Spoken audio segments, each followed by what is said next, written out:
For around £649 you can get this nice little Fujifilm X-A7 Vlogger Kit that I'm recording this piece with right now, and as Fujifilm kindly loaned it to us for a couple of weeks, I thought it would be good to have a little conversation, as brief as possible, about whether this kit is worth it, or maybe you should get the bits separately or not at all. So let's stop the waffle, crack it open. Well, obviously it's already been cracked open, but see what's inside and see what's up, and then have a conversation about it in the comments below. Make sure you've subscribed though.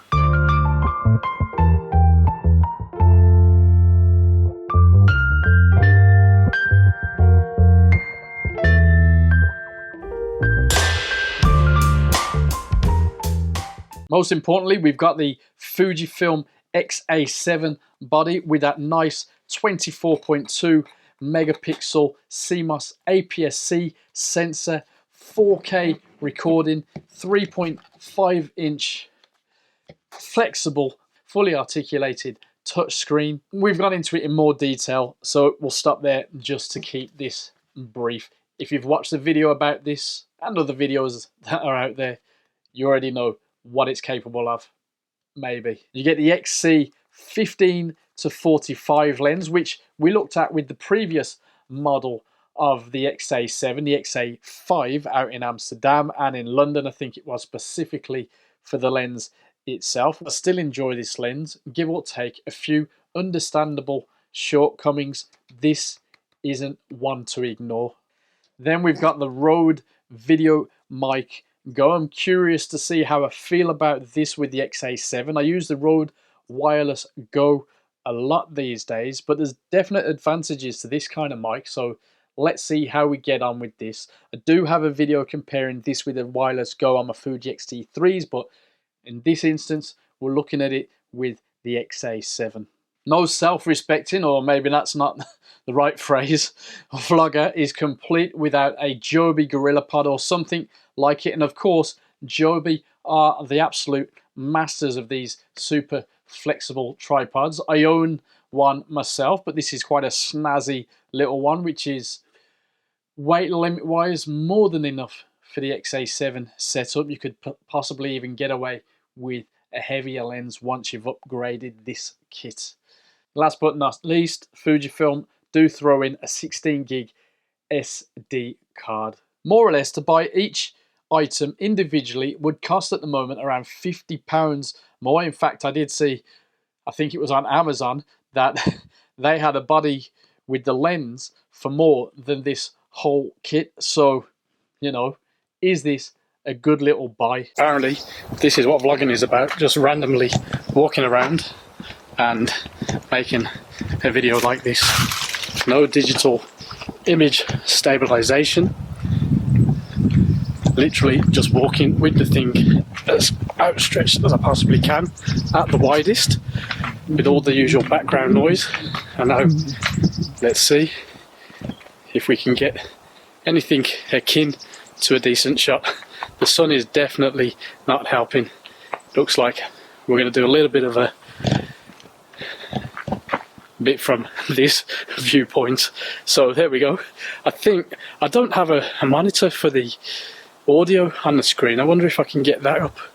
I've had to flick it into auto because a lot of run and gunners will do it like that, but normally I shoot with manual only. I'm going to switch over and see if I can do that now. So I've got the sun clearly shooting straight into my face. I've had to put it right down to f22, so definitely ND filter times. But what do you reckon? We're going to flick on the digital OIS and see how that makes a difference. We've got a cropped in image now as the system onboard the camera deals with the stabilization. Now I am just holding it at arm's length, as I personally normally would when I'd have to do something like this. And one for good measure with the digital image stabilization off. On the screen it seems fine. Oh, obviously shooting wide will give you a bit of a head start, and I was going to say decent light, but this is clearly the wrong time of day to be doing this. But how's the autofocus now? You can tell I'm not into this vlogging thing because I don't know what to say anymore. I'm just testing things out and seeing how it goes and getting a little wide shot over there. I think I can't see it in the screen now, but somewhere over there. Where is it? Oh yeah, there. With the G7X2. Let's be a vlogger and show you that. Bear in mind, as nice as the screen is, you're still going to have a few little points where you just can't see what on earth you're doing, but that's fine. Let's go and test this out in the car then. So we'll take a quick trip to the front, and as we're on lockdown, who knows if my car starts, but I'm not going anywhere anyway.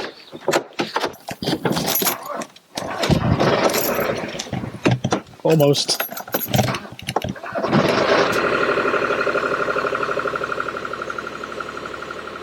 Bit of a smell of diesel going on, but let's see if we can just whack this on here and just waffle. Oh, let's see if I can turn the aperture down now. Now the car's vibrating, so the mic is wobbling a little bit, but it shouldn't affect the audio. I'm not sure. On playback I get some funky little something going on, so I'm not sure how it sounds overall, but we'll know in playback. And yeah, I don't think it's user error. It all seems to be set up pretty well. I want to try and set this up so that I can show the setup as it's going. I'm shooting video of me, shooting a video of me, shooting a video of me, with video of me. I mean, camera in camera in camera in camera in camera in camera. I think that's enough for that. You can check out the video we put out about the XA7, but basically, yes, it's a smart, lightweight body offering very nice stills straight out of the camera, flexible touch screen, decent 4K with face tracking and so on. Remember, it's lightweight and it's not designed for serious amateurs or pros, but the sensible among us should appreciate what this camera can do.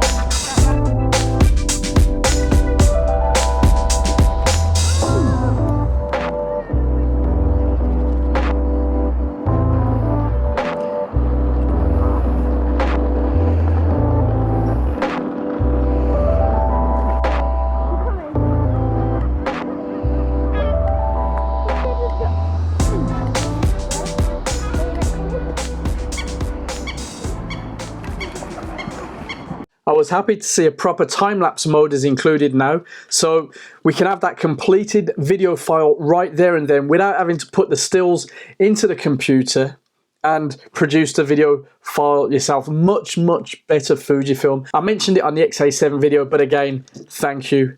Just make sure your batteries are charged up.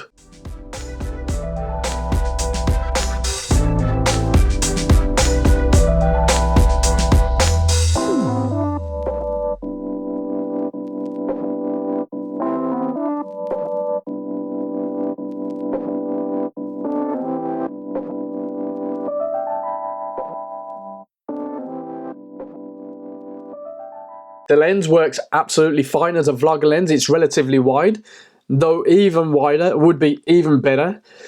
It is the widest relatively small zoom lens from Fujifilm at the moment, and for the most part, the average vlogger beginner won't worry too much about the annoying power nature zoom of this lens. As with the body, it's light but well built and produces very decent images both in stills and importantly as a vlog setup in video shooting. It's always good before lining up your shot just to give the shutter a half press to make sure the focus is in, because you might get the face detection boxes but not necessarily get the shot, especially if you go too close for the lens. In this case, the lens included with the kit, it's still got me there, but if I go to here, I think it's out basically. It doesn't look out on the screen though, but I'm sure it's not supposed to. Mind you, yeah, minimum focus distance. Gotta give it a little chance sometimes. Remember, it is entry level, but pretty decent, and the lighting isn't really ideal, which is fine because vlogger generally doesn't mess about with lighting. Now, if this will be your first setup, then remember you can use any Fujifilm X mount lens, and also any vintage lens will work with the right adapter. So this is a very, very flexible setup. Did someone just whistle? The Rode VideoMic Go is a go-to mic when it comes to YouTubers and the like. So, you know, you can't really go wrong. It works fine, does the job.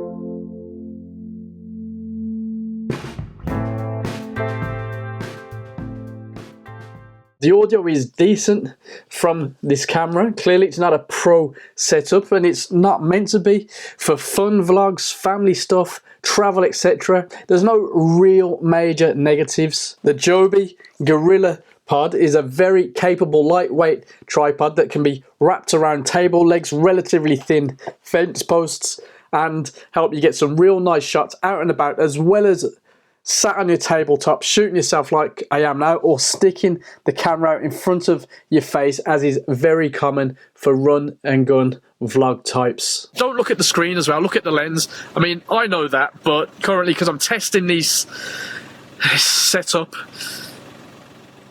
I haven't got the confidence yet, but each day that I mess with it, I get more confidence, and it seems to be absolutely fine. Should I buy one for myself? Probably don't need to. But it is a dead light system, and I don't even necessarily need this Joby. Let's line it up so you can see the back seats. There we go. And now at arm's length. Look at that. Now you can see the difference. And my wobbling. I think these sample clips are too long, aren't they?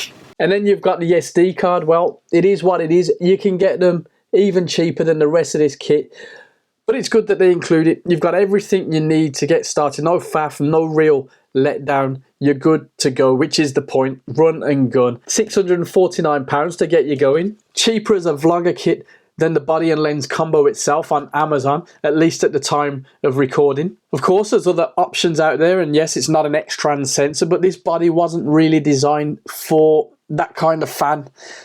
Those that live and die for X-trans sensor or a magnesium alloy weather sealed body and so on. In fact, apparently it sells a lot more in Asian markets and to a younger crowd, but to be honest, I think it's a cool bit of kit, and yes, I would happily travel with it, as I have done with the XA5 before it. Have you got this kit? What do you think about it? Let us know in the comments below, subscribe, and I'll see you there.